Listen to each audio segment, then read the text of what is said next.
Hello and welcome to what's going to be a series of videos just explaining a little bit more about free fusion, because I understand this is new, so it's something you haven't heard of.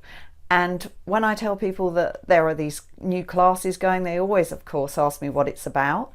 Most of them think it's going to be something yoga based, which it's not. So I'm hoping that as I explain the 8 key points of free fusion, by the end of this series of videos you will have a much better understanding.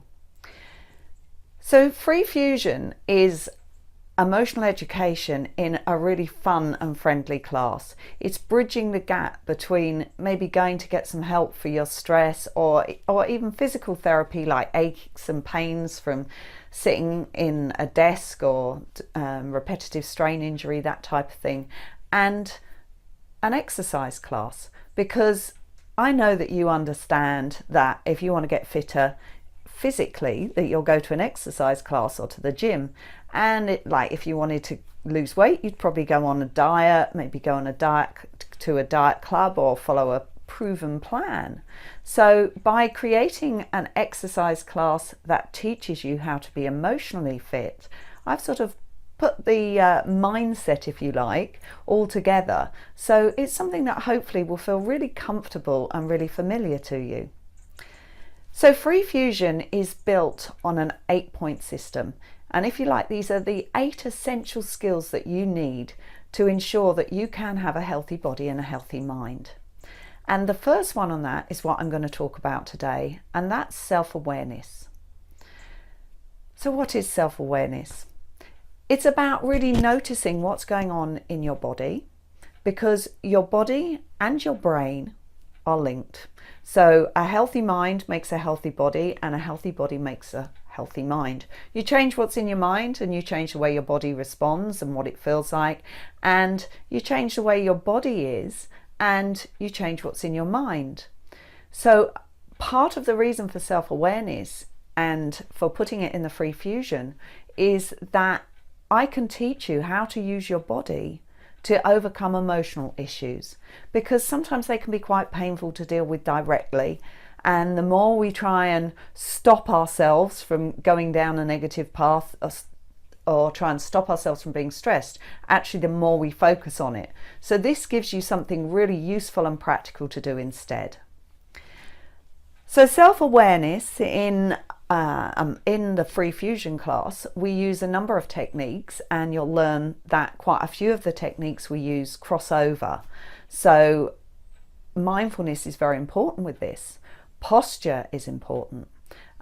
All manner of the way you hold your body and your actions is important, because there's such a scientist called a social scientist, and they study body language amongst other things and how that can actually affect your mind and the hormones in your body. And one of the things they found is that by putting on a power pose, so if you like, faking it until you make it, so acting like you feel powerful, like you feel confident, will have a significant impact on lessening your stress hormones and increasing actually your testosterone. So as a woman, you might think, oh no, I don't want more testosterone, but it will make you more confident and feel more powerful, and that will actually affect the decisions you make and the actions that you take on various things. So it's important to be aware of actually what you're doing with your body and the thoughts in your head. But if you think about your day-to-day life and the things you have to do, are there times when maybe you're multitasking and you're doing a lot of sort of this way, that way, you know, your head's up, down, round about, your shoulders are getting really tense and up here, you maybe do actions like that type of thing? Well, all of that is feeding back to your brain and saying, I'm not dealing with this situation. Whereas as soon as you change your body language and maybe relax your shoulders, dropping them down a little bit, make your movements more slow, more measured, more mindful, then you change the chemicals in your body, and then your brain is going, oh, actually I'm dealing with this, okay, I'm being efficient. You're now actually going to remember things better. You've no doubt heard the expression, now I've forgotten it, more haste, less speed. So the more that you try and rush something, actually the longer it takes. So when you can be more measured, more aware, more mindful of what you're doing, then you become more efficient.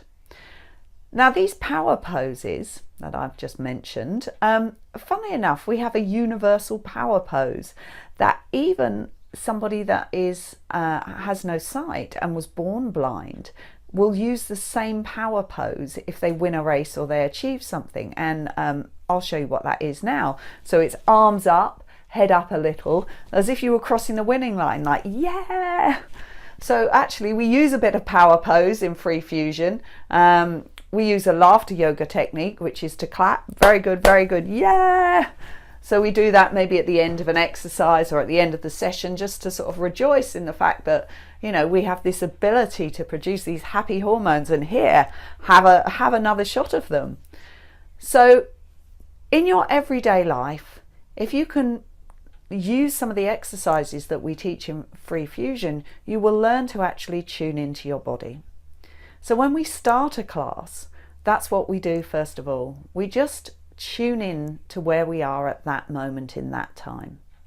So we might notice our emotions, our posture, any sensations going on within our body, where our thoughts are going. Are they rushing off to where they've just been? You know, maybe somebody's rushed around to get to a class, or maybe there's stuff going on while they're at the class. They might have left their child somewhere to be looked after or whatever. Or maybe they're even thinking about what's going to happen afterwards. Whereas being self-aware is your chance to bring it actually into this moment, into this place of peace. And if you can do that just several times during the day, just take a moment and think, oh, hang on, actually, let's just clock in to what's going in my body. You will feel much calmer because it will quieten your mind. Often then we'll notice the tension that might have been building, and we can stop it before it leads to a headache or a shoulder ache or something like that. So just being aware of not just the thoughts in our head. So sometimes they're off on a tangent, as I say, so we can just reel them in and bring them back to this moment, into our bodies, into this time, and notice the effect that those thoughts are having on us. So you can use that by clocking in, as I say, several times during the day and just keeping your body in a comfortable pose. When you're sat at your desk, if you're sat and you've got that 3 o'clock slump, you know, and you're sort of tired, you know, that'll feed your tiredness hormones. As soon as you sit up, drop your shoulders back again, head nice and straight as if pulled up here, straight away you'll feel more alert, and you'll notice that your emotions will change. There you are, look, I slumped a bit on that one. I'm sitting in a chair that's probably not right for doing this because it's a, you know, it's a lounging chair. So as soon as you sit in your sofa at night, you probably go, okay, you know, I've reached a point now I can let go. It's okay to slouch now because I want to feel tired or I want to feel relaxed. So some people can be busy all day, and then they sit on that sofa. They didn't even realize how tired they were, and then as soon as they're on that sofa, you know, they're fast asleep and snoring away peacefully. So another way that self-awareness can help is, say when you're in a bit of a challenging situation, something happens outside of your control, maybe somebody snaps at you or something goes wrong, something doesn't run to time. All sorts of things can happen in our day-to-day lives that can build up our stress levels, and we're taken unawares.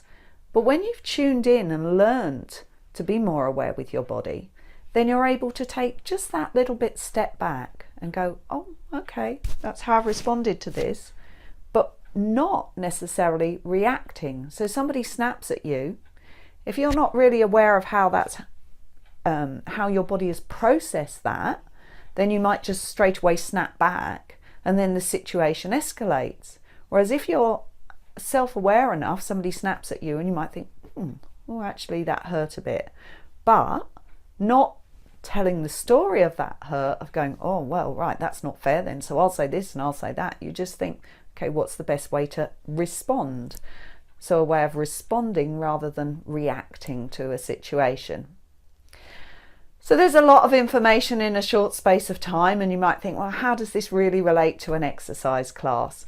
Well, a lot of what we do is mindful movement. We do quite a lot of breathing exercises, which we'll be addressing on another level, but that really again is about tuning into when I breathe, this is what happens. When I move my arms, this is what happens. Even when I'm walking, this is what it feels like to be stressed. Oh, this is what it feels like to be calm. When we're laughing, it's like, oh, this feels good. Okay, now I know what it feels like to laugh. Actually, I just created this for myself. That means I can do that again. I don't have to be in a class to do that. So these are everyday exercises that you will learn that you can then translate into your everyday life to just keep that going. And the more self-aware you are, the more you're likely to use them, which is why it's number one on the list of skills to learn. I'm looking forward to introducing you to the next section, which will be on movement. But for now, go off and think about what I've said and maybe practice a little bit of self-awareness. Thank you.